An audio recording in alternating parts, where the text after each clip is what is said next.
Hello and welcome to the Coffee with the Universe podcast.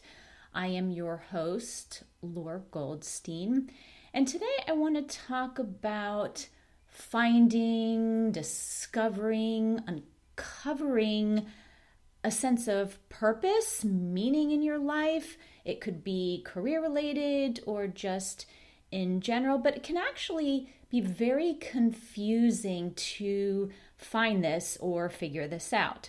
Now, most people mistake what purpose is, and I have a whole entire free audio class that goes over this. So if you want to know that piece, head on over to lauragoldstein.com/uncoverpurpose, and you can listen to or learn about what purpose is and isn't, because it is helpful to know what you're even looking for. Do you have a clear sense of purpose? It's almost like looking in a haystack for mushrooms when you really want a needle. That's probably a really bad analogy, because why would anybody waste their time rummaging through a haystack? But you get the picture. So let's get back to how people get so confused when it comes to like the how. How do I discover this? Because ultimately you're a seeker. I mean, you're listening to this because you are seeking that sense of purpose. Maybe you're feeling a bit unfulfilled in your work in the world, like some things feel right about it, but others are just boring and uninspiring. Maybe you hate your work completely, or maybe you're retired and you're looking for purpose, what that looks like at this transitional point in your life. So you are a seeker, and there's many avenues out there to try and discover purpose and figure out who you are and what that looks like.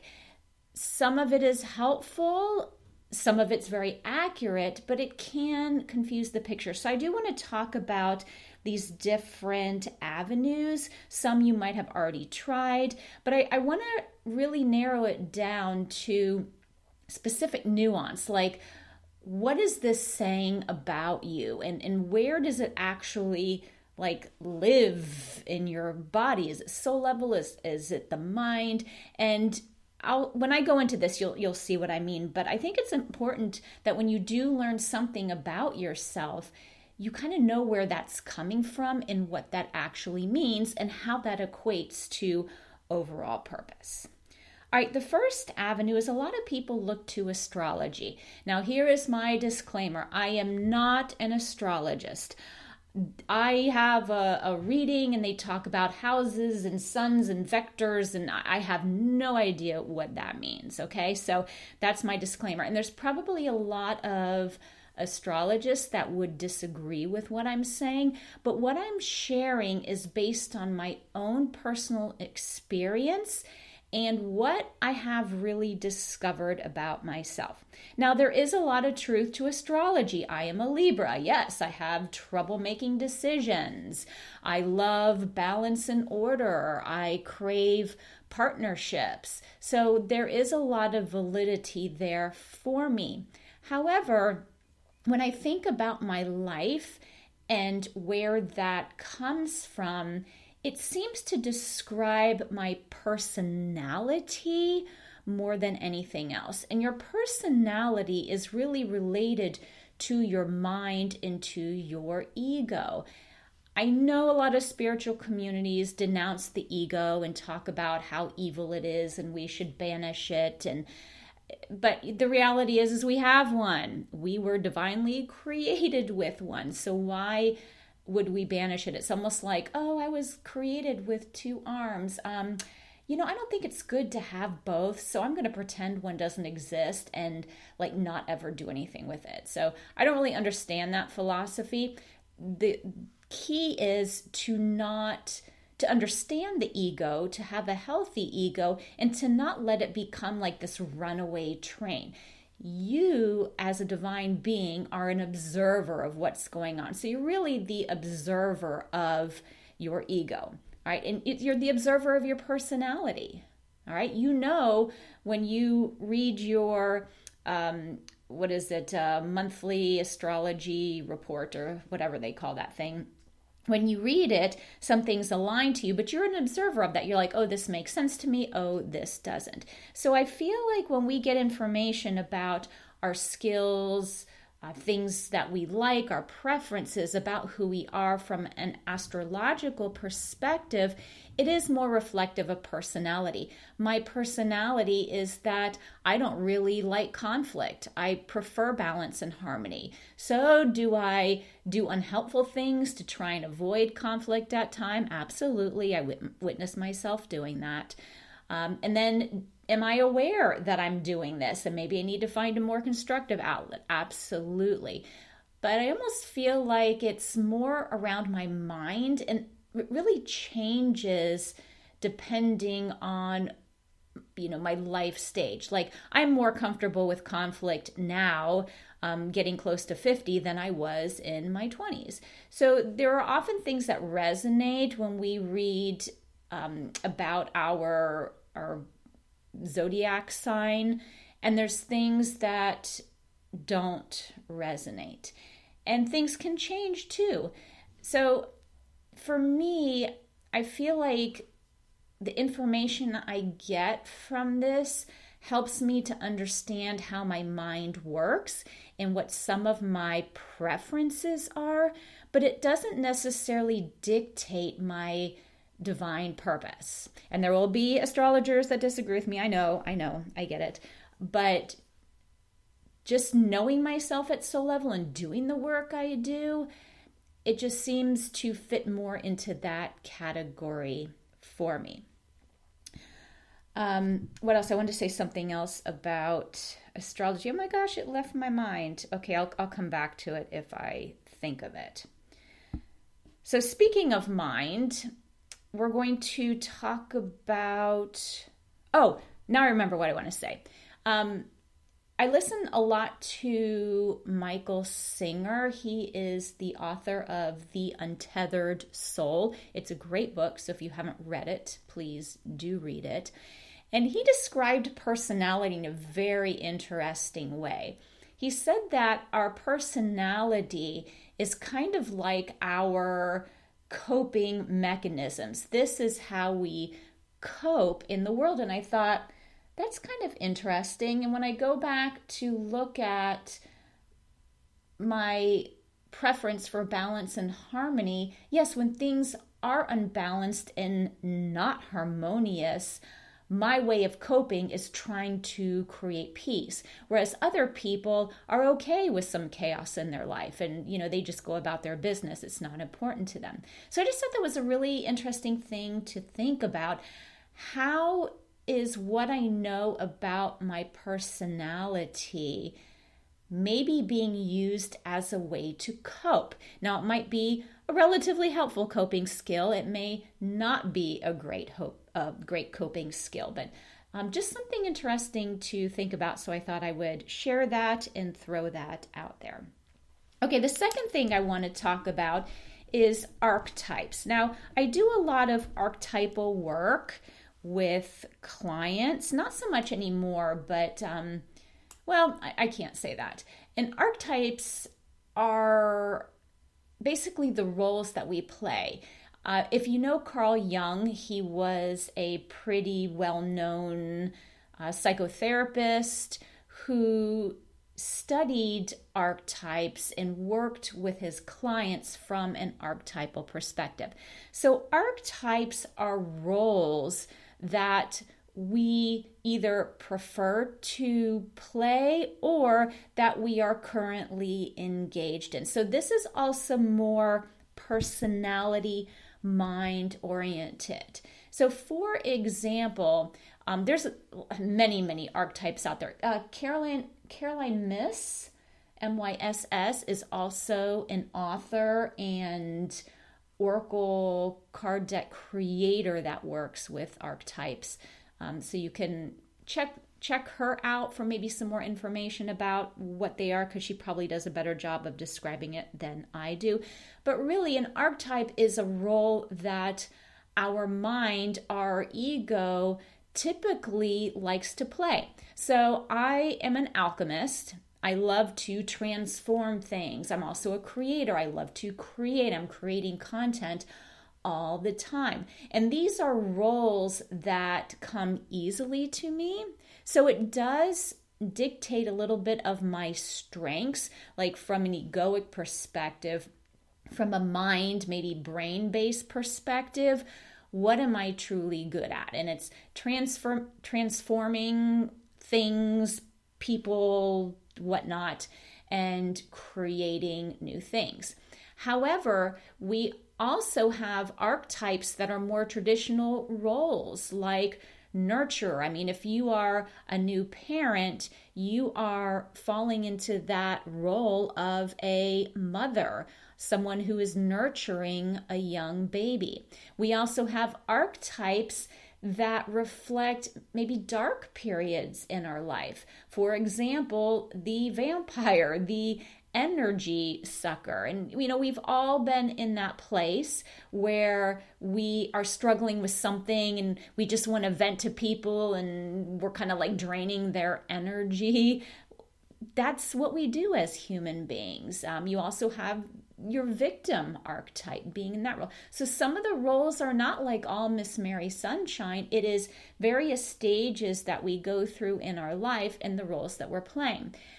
And while I'm using archetypes in my work predominantly for career purposes right now, so it's a little bit more stable than roles as like a caretaker or a victim. I mean, I hope that everybody's a victim at one point, plays that role, but the point is to not be stuck in it. So hopefully it's only like a temporary archetypal role that you are embodying at the time. But with the career kind, it's a little bit more stagnant. Well, stagnant isn't a good word. That kind of denotes old and stinky. But it's a little bit more stable, I guess I should say. But it does change over time. I mean, if you think about your career in your 20s, it's probably very different than a career in your 50s.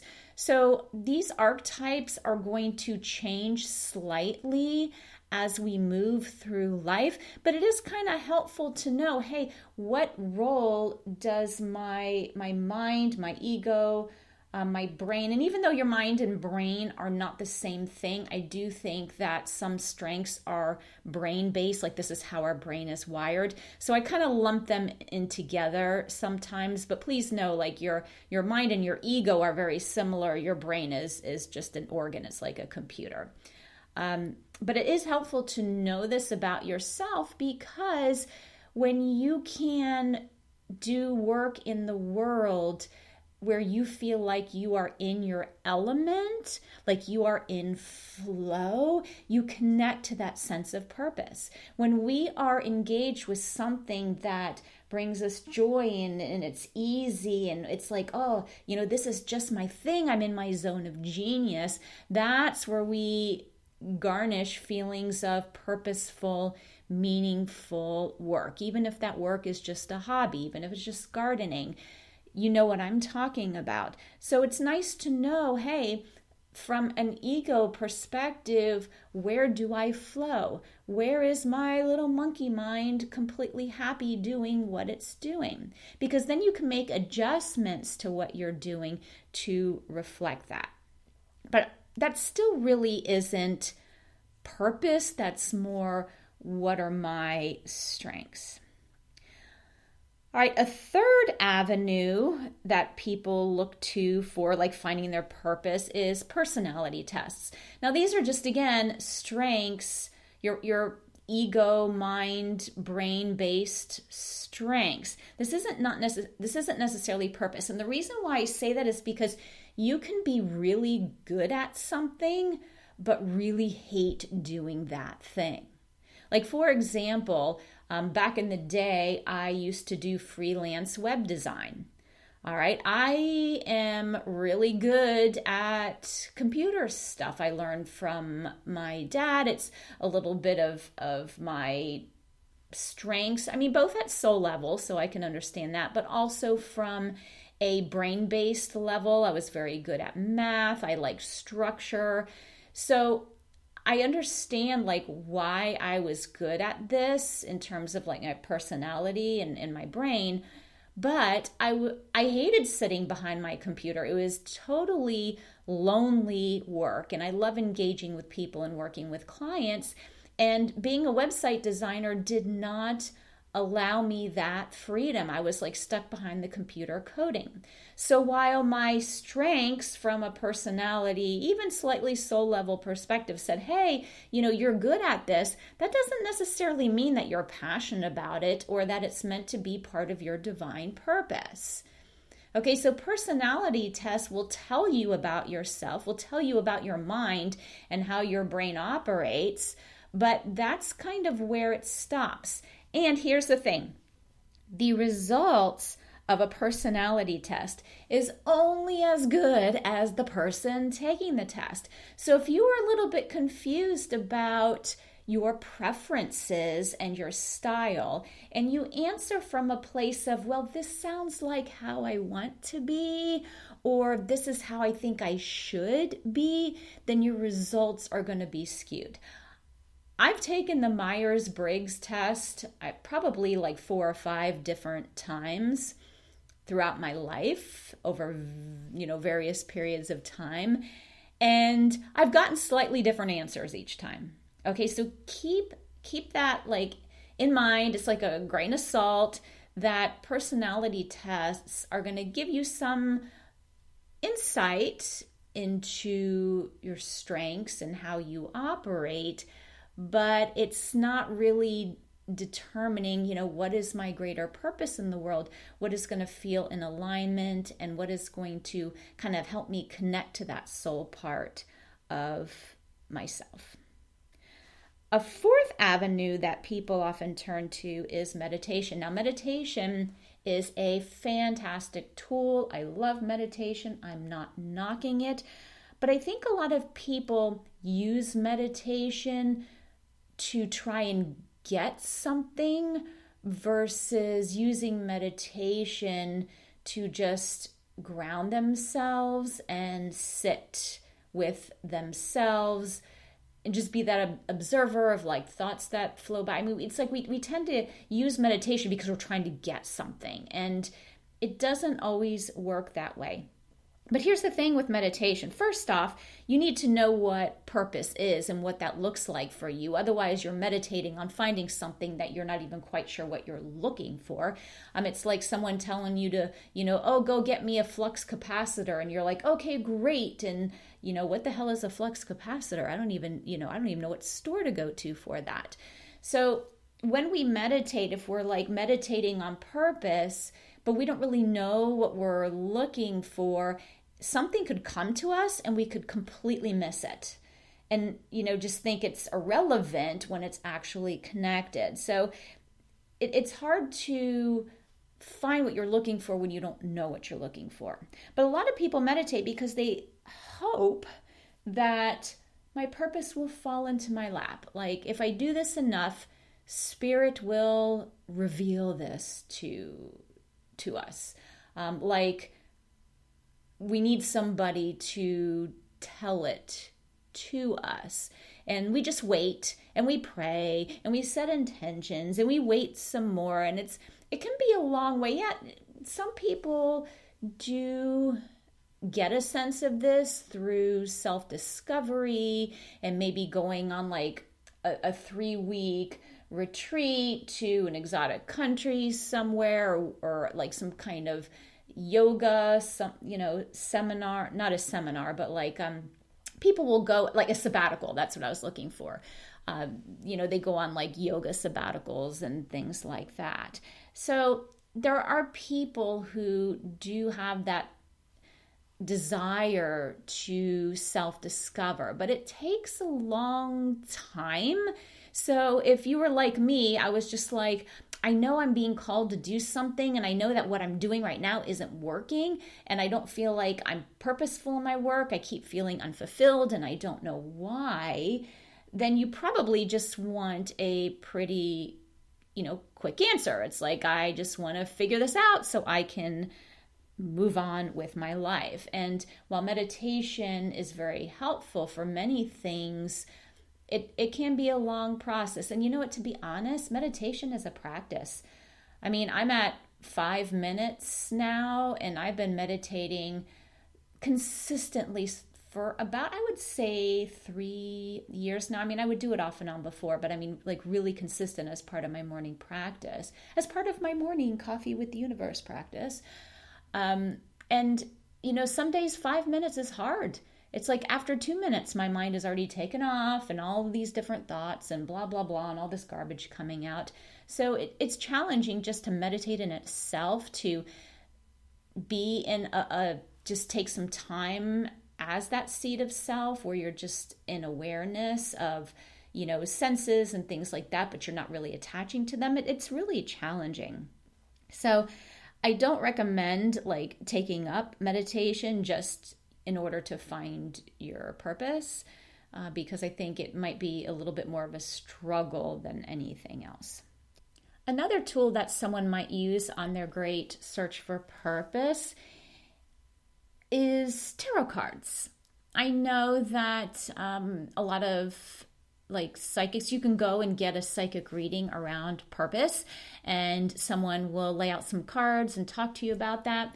And from my experience, like I've done that. The reason why I talk about purpose is because I have been on a journey for purpose. I mean, this was part of my struggle throughout my 30s, is finding, and some of my 40s too, finding what is my calling, what is my thing.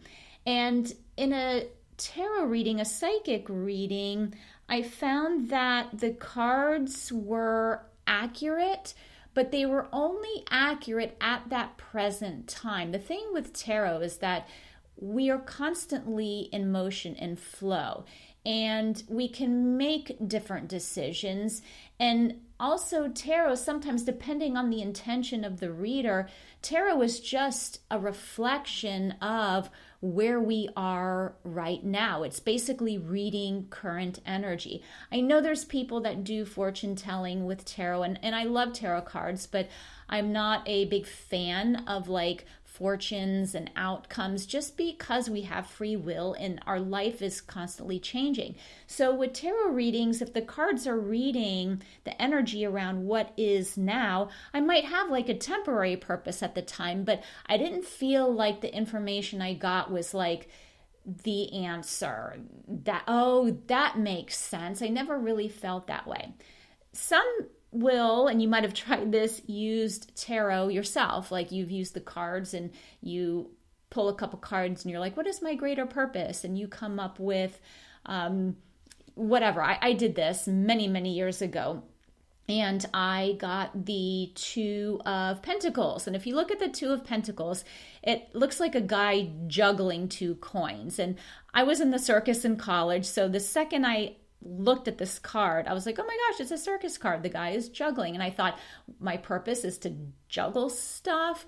But ultimately, the card is about balancing. And then I made the connection, oh, you know what? I'm a Libra. I like that balance. So that makes sense. But that card was only picking up a small piece of the puzzle for me. So that's why, you know, you don't always get a complete picture from tarot. It can be really confusing to read for ourselves too, just because we have attachments. We have attachments to what we want. So if we pull a couple cards, sometimes we try to make them fit into that outcome that we so desire, even though it doesn't. And I've also had clients, they're like, yeah, I tried to pull a card on my purpose and I got the devil, and I thought, what the fuck does that mean? I'm supposed to be a devil? That's my greater purpose in the world. So reading for yourself could be challenging, and the cards don't always paint the big picture. They don't get to the core of purpose, because I think the kind of purpose that you are seeking, it's the kind of purpose I was seeking, comes from a much deeper place. So with that said, okay, finally, soul level. Let's talk about the soul level, because this is the bulk of the work that I do with people. And it really wasn't until I knew myself at soul level that I started making that greater purpose connection. So we really have different parts of ourselves. We talked a lot about like the ego, the mind, the brain. But now at soul level, we're a different being. I mean, we're not our mind. We aren't our thoughts. We aren't our body. Who are we? So where is that awareness? And I believe that awareness is who we are at soul level. You can call it spirit. Some people call it consciousness, the soul. We are an energetic body that in essence is created perfectly to serve that greater purpose in the world.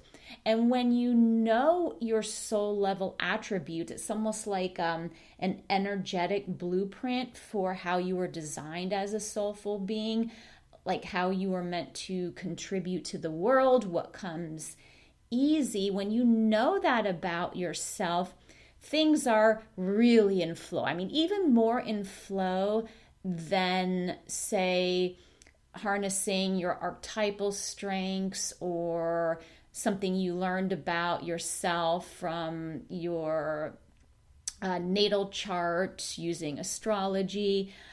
I feel like who I am at soul level has had the most impact. And when I align to that, that's when I am in purpose, living and working on purpose, my purpose. And then I'm feeling passionate about what I am doing.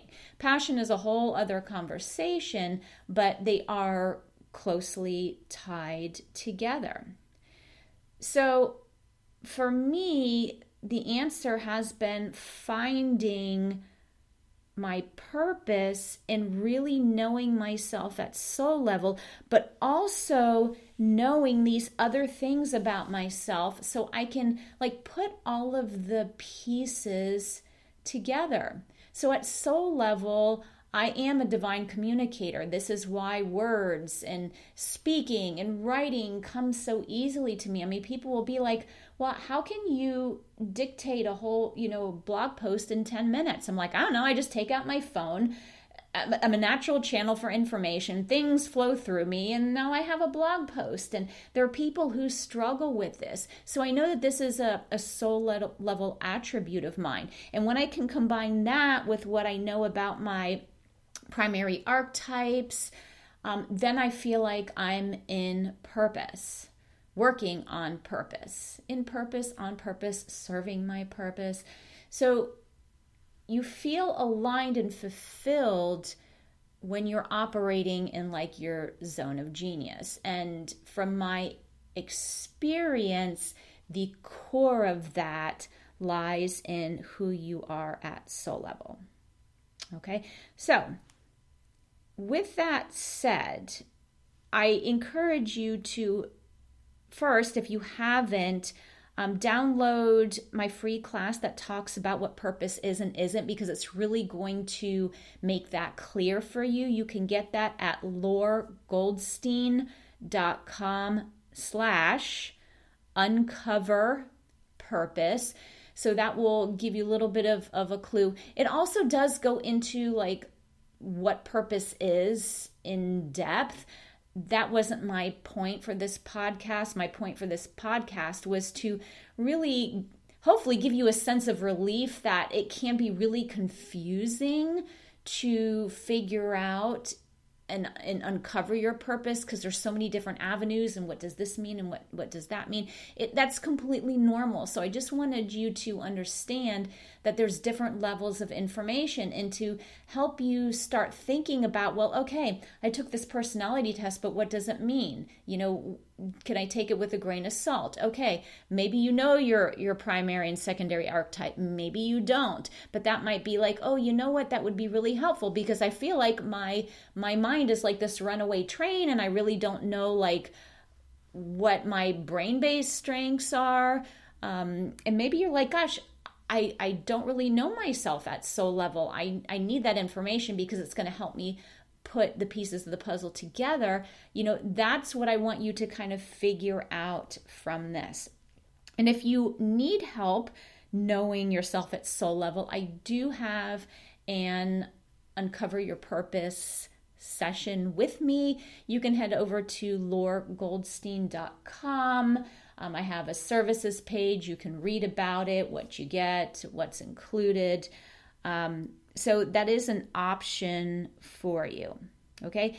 But the takeaway from this is, if you are seeking in all these different places, I encourage you to stop, because you might drive yourself a little bit mad, and either get the support that you need to uncover that soul level piece.